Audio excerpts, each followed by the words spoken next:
Hello everyone, welcome back to my YouTube channel Unfolded Maths। जो भी मेरे channel पर न्यू व्यूअर्स हैं उनको मैं बताना चाहूँगी कि मेरा चैनल डेडिकेटेड है उन सभी मैथ लवर्स को जो या तो कोई स्टूडेंट है या कोई टीचर है या तो फिर किसी भी कॉम्पिटिटिव एग्जाम की तैयारी कर रहे हैं, और साथ ही साथ उन मैथ हेटर्स को भी जिनको मैथ एक फोबिया लगता है, जिनके लिए मैथ एक बर्डन बन चुका है। तो मेरा चैनल आप सभी के लिए लेकर आया है उन सभी कॉन्सेप्ट्स की एक इंटरेस्टिंग वे में एक्सप्लेनेशन, जिससे वो आपको इंटरेस्टिंग लगे और आपकी बोरियत दूर हो सके। अगर आपको मेरी वीडियो पसंद आए तो मेरी वीडियो को ज़्यादा से ज़्यादा लाइक करें, मेरी वीडियो को ज़्यादा से ज़्यादा शेयर करें, चैनल को सब्सक्राइब करें और कमेंट बॉक्स में अपना फीडबैक देना बिल्कुल ना भूलें।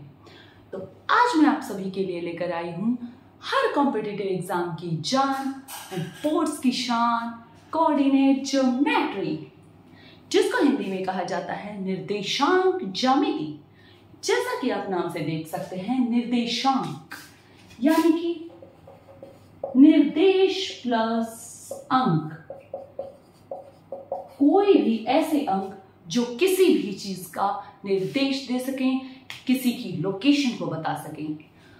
अब हम कोऑर्डिनेट ज्योमेट्री को दो छोटी छोटी स्टोरीज के माध्यम से पढ़ेंगे, जिससे आपको इनकी अंडरस्टैंडिंग एक अच्छे लेवल पर हो सके और आपको कोऑर्डिनेट ज्योमेट्री को कभी भी रटने की जरूरत ना पड़े। तो आइए शुरू करते हैं हमारी आज की वीडियो और हमारी आज की फर्स्ट स्टोरी। एक बार अंकिता एंड ऋतु,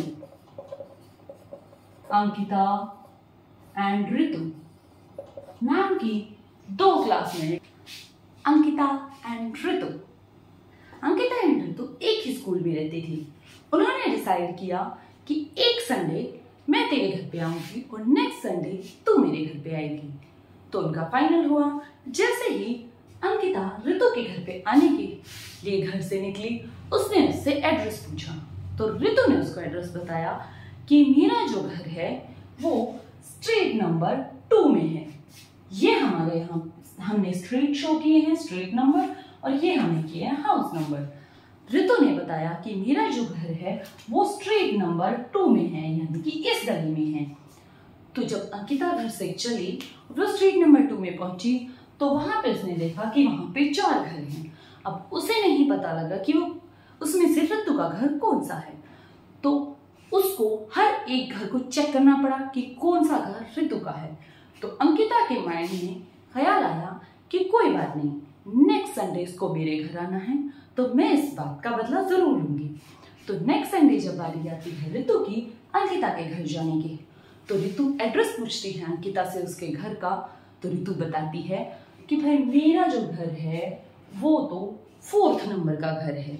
वो उसे अपना हाउस नंबर बता देती है कि मेरा 4th नंबर का घर है। अब क्या हुआ, अब जब ऋतु की जाने की बारी आई, अब 4th नंबर के घर वो किस गली में देखे, तो उसे हर एक गली में जाके चेक करना पड़ा कि 4th नंबर का घर कौन सी गली में है जो अंकिता का है। अब आप बताइए, अंकिता ने सही जवाब दिया ना ऋतु का। चलो अंकिता और ऋतु को उनके ऊपर छोड़ देते हैं। तो अब मुझे ये बताइए, अगर अंकिता और ऋतु एक दूसरे को अपने घर का एग्जैक्ट एड्रेस दे देती तो उनके लिए उसे ढूंढना ज्यादा इजी नहीं हो जाता। जैसे अगर ऋतु अंकिता को बता देती कि मेरा घर दूसरी गली के साथ साथ 4th नंबर का घर है मेरा, तो उसके लिए ज्यादा इजी हो जाता। और अगर ऐसा होता तो अंकिता उसे इतना ना घुमाती और ये बता देती कि मेरा जो 4th नंबर का घर है वो गली नंबर 5 में है। तो इसलिए हमें कोऑर्डिनेट ज्योमेट्री की जरूरत पड़ती है। क्यों? क्योंकि हमें अगर आधी अधूरी लोकेशन पता हो, आधी अधूरी इंफॉर्मेशन हो, तो किसी भी चीज की एग्जैक्ट लोकेशन को ढूंढने में हमें बहुत ज्यादा वक्त लगाना पड़ता है। तो इसके लिए हमें कोऑर्डिनेट ज्योमेट्री की जरूरत पड़ती है। तो चलते हैं हमारी नेक्स्ट स्टोरी के ऊपर। नेक्स्ट स्टोरी में एक फ्रेंच मैथमेटिशियन थे जिसका नाम था रेने डेकार्टे। क्या नाम था? इसको हिंदी में बोला जाता है रेने डेकार्टे। तो रेने डेकार्टे नाम का एक फ्रेंच मैथमेटिशियन एक बार अपने बेड पर लेटा हुआ था। वो यही सोच रहा था कि किसी भी चीज की लोकेशन को हम कैसे देख सकते हैं कि कोई चीज कहाँ है। तो उसके माइंड में थॉट आया कि अगर हमारी अर्थ पर किसी भी बड़ी सिटी या किसी भी बड़े से बड़े शहर की लोकेशन को ढूंढने के लिए लॉन्गिट्यूड और लैटिट्यूड नाम की चीज है। आपने अपनी ज्योग्राफी में पढ़ा होगा अक्षांश और देशांतर रेखाएं। तो अगर अक्षांश और देशांतर रेखाओं से हम किसी भी बड़ी से बड़ी चीज की लोकेशन को पूरी अर्थ के ऊपर फाइंड आउट कर सकते हैं, तो एक छोटी सी चीज को हम एक छोटे से सरफेस पे लोकेशन क्यों नहीं कर सकते? हम क्यों नहीं ढूंढ सकते कि इसकी एग्जैक्ट लोकेशन क्या है? तो उसने क्या किया कि अक्षांश और देशांतर रेखाएं अगर परपेंडिकुलर यानी कि लंबवत होती हैं, तो उसने ये डिसाइड किया कि क्यों ना मैं भी ऐसी ही दो लाइंस लूं जिनको अगर परपेंडिकुलर रख दें तो वो भी किसी चीज की लोकेशन को बता सकें। तो उन्होंने क्या किया, उन्होंने तो परपेंडिकुलर लाइंस ले ली, लेकिन यहाँ पर उन्हें ये नहीं पता था कि वो दो परपेंडिकुलर लाइंस एग्जैक्टली लेनी किस पोजीशन में है। उन्होंने रैंडम इस तरीके से परपेंडिकुलर लाइन ली, इस तरीके से और भी कई तरीके से उन्होंने परपेंडिकुलर लाइंस ली, लेकिन उन्हें उसकी एग्जैक्ट पोजीशन का नहीं पता था। तो जैसे जैसे टाइम बढ़ता गया तो इस पर और भी ज्यादा रिसर्च होती गई और इनकी एग्जैक्ट लोकेशन का पता कर लिया गया। आपने आपकी छोटी क्लासेस में पढ़ा होगा नंबर लाइन का कंसेप्ट। नंबर लाइन जिसको हम हिंदी में कहते हैं संख्या रेखा। जब भी आपको किसी पॉइंट की लोकेशन बताने के लिए कहा जाता था तो आप उसको नंबर लाइन पर शो करते थे, रिप्रेजेंट करते थे। जैसे अगर आपको बोला जाता था कि 4 कहाँ होगा तो आप बोलते थे कि ये पॉइंट हमारा 4 होगा। अगर आपको बोला जाता था -3 कहाँ होगा तो आप बोलते थे कि हमारा ये वाला पॉइंट -3 होगा। वो कैसे? क्योंकि 0 से इस तरफ के पॉइंट्स को पॉजिटिव लिया जाता है और 0 से इस तरफ के पॉइंट्स को नेगेटिव लिया जाता है। जैसे कि हम हमारी आम भाषा में कहते हैं कि जो आगे बढ़ रहा है वो बिल्कुल सीधे रास्ते पर है, वो पॉजिटिव चल रहा है, और जो पर्सन उल्टा चल रहा है वो हमेशा नेगेटिव में ही जाता जाएगा। तो इस तरीके से हम हमारी एक नंबर लाइन बनाते थे। तो हमने क्या किया, अगर हमें इस पॉइंट को 4 को दिखाना है तो हमने यहां दिखा दिया। अगर आपको ये कह दें कि ये 4 नंबर लाइन पर ना होकर कहीं और है, जैसे अगर आपको ये यहां पर बोला गया या यहां पर बोला गया या यहां पर बोला गया, आपको बोला गया कि नंबर 4 है, ये आधी अधूरी इंफॉर्मेशन दी गई। जैसे कि अंकिता और ऋतु ने एक दूसरे को आधी अधूरी इंफॉर्मेशन दी थी। उन्होंने अपना गली नंबर बता दिया था लेकिन हाउस नंबर नहीं बताया था। तो इन्होंने भी यही किया कि 4 पर ही नंबर है, बट वो कहाँ है, अब वो यहाँ भी हो सकता है, यहाँ भी हो सकता है, या इनमें से किसी भी लोकेशन पर वो पॉइंट हो सकता है। तो अब हमें एग्जैक्टली कैसे पता लगेगा कि इसकी एग्जैक्ट लोकेशन, एग्जैक्ट सिचुएशन क्या होगी? इसके लिए हमने क्या किया, एक और सेम नंबर लाइन ली जिसको हमने वर्टिकली खड़ा कर दिया।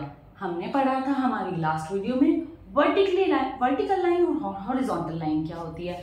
ये हमारी हॉरिजॉन्टल लाइन है और ये हमारी वर्टिकल लाइन है।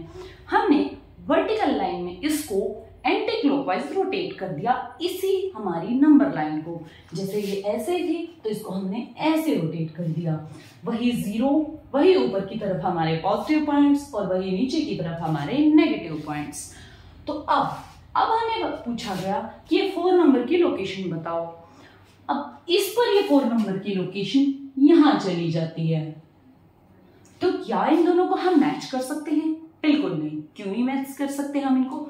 क्योंकि इनका जो कॉमन पॉइंट है वो अलग अलग है। यानी कि ये इसकी 0 यहां से शुरू हो रही है बट उसकी 0 यहां से शुरू हो रही है। तो जब इनकी 0 ही अलग अलग है तो हम इनकी नंबर्स कैसे काउंट कर सकते हैं कि कौन सा कहां तक जाएगा? तो इसलिए हमने क्या किया, इन दोनों की जो 0 है उसको उठा के मिला दिया। तो हमारे पास बन गया कुछ ऐसा स्ट्रक्चर।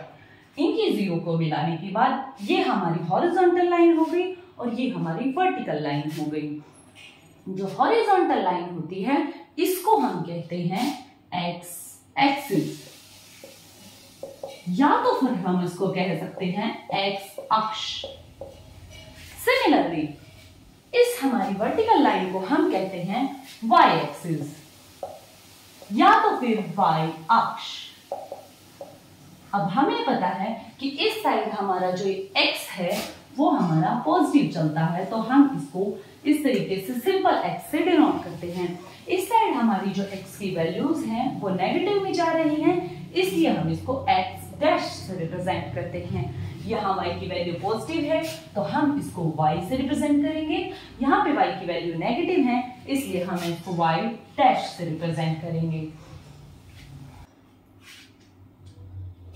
अब हमने हॉरिजॉन्टल लाइन और हमारी वर्टिकल लाइन को जिस पॉइंट पर मिलाया था उसको हमने नाम दे दिया है O। O का मतलब होता है ओरिजिन। O को हम कहते हैं ओरिजिन यानी कि मूल बिंदु। अब मूल बिंदु कहां पर है? जहां पर x भी 0 है और y भी 0 है। इसको हम बोलते हैं O पॉइंट के कोऑर्डिनेट्स। क्या बोलते हैं हम इसको? कोऑर्डिनेट्स। जैसा कि हमने नाम में ही पढ़ा था, हमारी जो ज्योमेट्री है वो निर्देशांक ज्यामिति है, तो इनको हम बोलते हैं निर्देशांक। यानी कि O पॉइंट के जो निर्देशांक हैं वो हमारे पास 0 0 हैं। ये हम कैसे लिखते हैं? इसका एक स्पेसिफिक पर्टिकुलर तरीका होता है। जैसे हम इसको लिखते हैं x और y की फॉर्म में, जहां पे x जो होता है वो हमारी हॉरिजॉन्टल लाइन की वैल्यू को दिखाता है और जो y होता है वो हमारी वर्टिकल लाइन पे हमारे पॉइंट की वैल्यू को दिखाता है। अब इसको हम x y को कभी भी y और x नहीं कर सकते। इसको हम क्यों नहीं कर सकते? क्योंकि हमारा फॉर एग्जाम्पल जो 2 3 पॉइंट है और 3 2 पॉइंट है वो कभी भी सेम नहीं हो सकते। ये हम आगे हमारे एग्जाम्पल्स के थ्रू देखेंगे कि ये सेम क्यों नहीं हो सकते। ये दोनों सिर्फ और सिर्फ एक ही कंडीशन में सेम हो सकते हैं। X y equal to y x सिर्फ एक ही कंडीशन में हो सकता है अगर x बराबर y हो। सिर्फ तभी ये दोनों कोऑर्डिनेट्स सेम हो सकते हैं। अच्छा जी, एक्स वाई अभी हमने देखा है जिसमें ये हमारा कहा जाता है एक्स कोऑर्डिनेट। एक्स कोऑर्डिनेट यानी कि एक्स का निर्देशांक बिंदु, और एक्स कोऑर्डिनेट को हम एक और नाम से बुलाते हैं जिसको बोलते हैं एब्सीसा। एब्सीसा हिंदी में इसको कहा जाता है भुज। अब बात आई जहां y की, इसको हम बोलते हैं y कोऑर्डिनेट। और y कोऑर्डिनेट को हम एक और नाम से बुलाते हैं जिसका नाम है ऑर्डिनेट, जिसको हम हिंदी में कहते हैं कोटि। अब इनको इस नाम से क्यों बुलाया जाता है तो आप इसको ऐसे याद कर सकते हैं, जब x और y एक साथ बैठे तो उन्होंने आपस में बात की कि हम दोनों ही कोऑर्डिनेट हो गए। हमारे नाम में सिर्फ एक छोटा सा x और y का फर्क है। तो x बोला कि मैं तो अपना नया नाम लूंगा, तो उसने अपना नया नाम रख लिया एब्सीसा। अब y था लॉयल, तो y बोला कि मैं तो एग्जैक्टली ऐसा ही नाम रखूंगा, थोड़ा सा चेंज कर दूंगा सिर्फ, तो उसने अपना नाम रखा ऑर्डिनेट, जिसको हम हिंदी में कहते हैं कोटि। अब हम कुछ एग्जांपल्स लेंगे जिससे आप ये देख सकते हैं कि हमारा ये जो एक्स वाई है या कोई भी पॉइंट है हम उसको यहाँ पे लोकेट कैसे कर सकते हैं। ये हमारे एक्सेस हो गए हैं और इन्हीं पर हम हमारे एक्स वाई कोऑर्डिनेट्स को लोकेट करेंगे। तो आइए देखते हैं हम हमारे कुछ एग्जांपल्स। एग्जाम्पल से पहले हम कुछ छोटे छोटे इंफॉर्मेशन और इकट्ठी करते हैं इसके बारे में। जैसे हमारे पास जब हमने इन दोनों लाइनों को एक दूसरे से इंटरसेक्ट करवाया, एक दूसरे से कट करवाया, तो हमारे पास बनते हैं टोटल 4 पार्ट्स जिनको नाम दिया जाता है क्वाड्रेंट्स। हिंदी में इनको कहा जाता है चतुर्थांश। चतुर्थांश इसको क्यों कहा जाता है? क्योंकि इसके 4 भाग बन चुके हैं, इसके 4 अंश बन चुके हैं, इसलिए इनको चतुर्थांश कहा जाता है। ये हमारा क्वाड्रेंट फर्स्ट होता है, ये हमारा क्वाड्रेंट सेकंड होता है, ये हमारा क्वाड्रेंट थर्ड होगा और ये हमारा क्वाड्रेंट फोर्थ होगा। अब आप कहेंगे कि हम इसको इसे सीक्वेंस में क्यों लिखते हैं, हम इसको यहां से भी तो सीक्वेंस बना सकते थे। तो इसके लिए आपको ये जानना जरूरी है कि एंगल जो हमारा होता है वो हमारा एंटी क्लॉकवाइज ही रोटेट करता है। हमने हमारे लास्ट वीडियो में पढ़ा था कि एंगल हमेशा एंटी क्लॉकवाइज ही मेजर किया जाता है, तो इसी तरीके से हम इसे भी एंटी क्लॉकवाइज ही लेंगे। अब एंगल से इसको हम कैसे कनेक्ट कर सकते हैं, हमने अब ये भी बोला था कि हमने हॉरिजॉन्टल लाइन और वर्टिकल लाइन को परपेंडिकुलरली यूज किया है। तो परपेंडिकुलरली यूज करने से हमारा जो ये एंगल है वो 90 डिग्री का बन जाता है। यहाँ भी 90 डिग्री का बन गया, इधर भी 90 डिग्री और इधर भी 90 डिग्री, यानी कि टोटल ये पूरा सर्कल 360 डिग्री का बनता है, जिसको 4 पार्ट में डिवाइड किया गया है। तो इसलिए इसको हम एंटी क्लॉकवाइज ही एंगल की तरह ही हम मेजर करेंगे।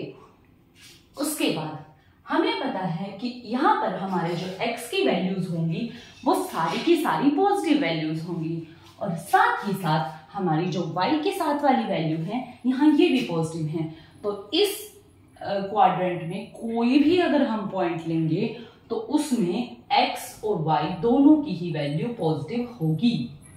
अब यहाँ हम देख सकते हैं कि यहाँ पे y की वैल्यू हमारी पॉजिटिव है, बट अगर हम x की बात करें तो हमारी x की वैल्यू नेगेटिव हो जाएगी। कैसे, ये x की वैल्यू नेगेटिव और y की वैल्यू पॉजिटिव, ये हमारे यहाँ के कोऑर्डिनेट्स होंगे। थर्ड अगर हम बात करें तो यहाँ पे हमारे पास x भी नेगेटिव है और y भी नेगेटिव है, तो यहाँ पे हमारे x y होंगे माइनस एंड माइनस। जब हमारी फोर्थ क्वाड्रेंट की बात आए तो इसमें हमारे पास y नेगेटिव है और x हमारा पॉजिटिव है, तो हमारे पास क्या होंगे x y के कोऑर्डिनेट्स पॉजिटिव एंड नेगेटिव। मैंने जैसे कि बताया था कि हम इनके ऑर्डर को बिल्कुल भी चेंज नहीं कर सकते हैं।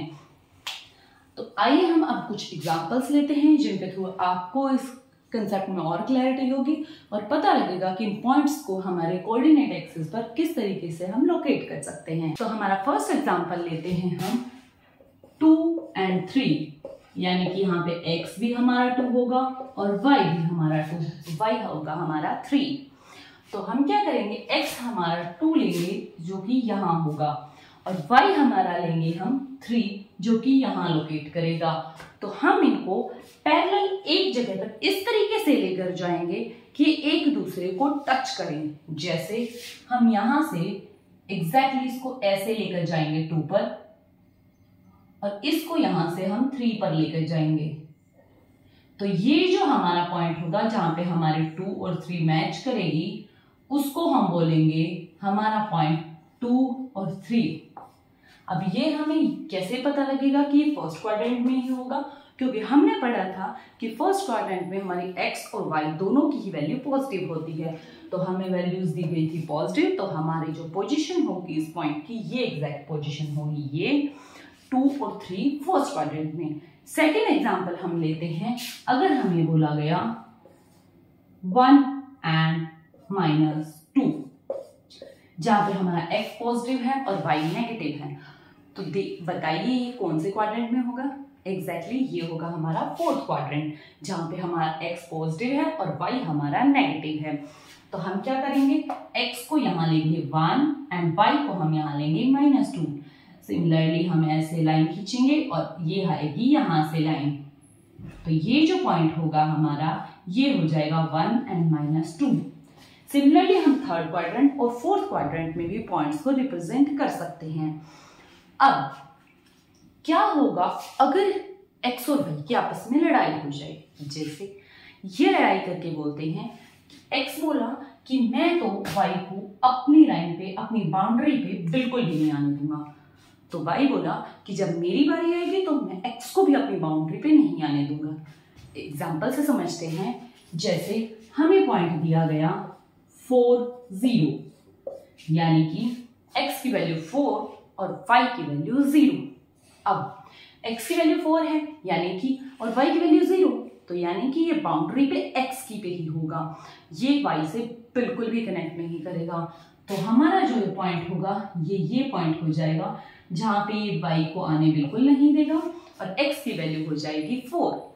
नेक्स्ट, अब आई टर्न y की, वाई बोला कि अगर इसने नहीं आने दिया तो मैं भी अपनी बाउंड्री पे नहीं आने दूंगा। अब अगर आपको पॉइंट दे दिया जाए 0, 2, तो इसमें x है 0 और y है हमारा 2, तो x से हमारा ये पॉइंट कनेक्ट नहीं करेगा, हमारा ये पॉइंट होगा बिल्कुल y पर, एग्जैक्टली हमारा इस पॉइंट पर होगा। इसको हम बोलेंगे 0 और 2, जहां पे हमारा x यहाँ पे कनेक्ट नहीं करेगा क्योंकि ये y की बाउंड्री है। तो ये थी हमारी आज की वीडियो। आई होप आपको मेरी वीडियो पसंद आई होगी। अगर आपको मेरी वीडियो पसंद आई हो तो मेरी वीडियो को ज़्यादा से ज़्यादा लाइक करें, ज़्यादा से ज़्यादा शेयर करें, मेरे चैनल को सब्सक्राइब करें और कमेंट बॉक्स में अपना फीडबैक देना बिल्कुल ना भूलें। मिलते हैं हमारी नेक्स्ट वीडियो में, तब तक के लिए बाय बाय, टेक केयर।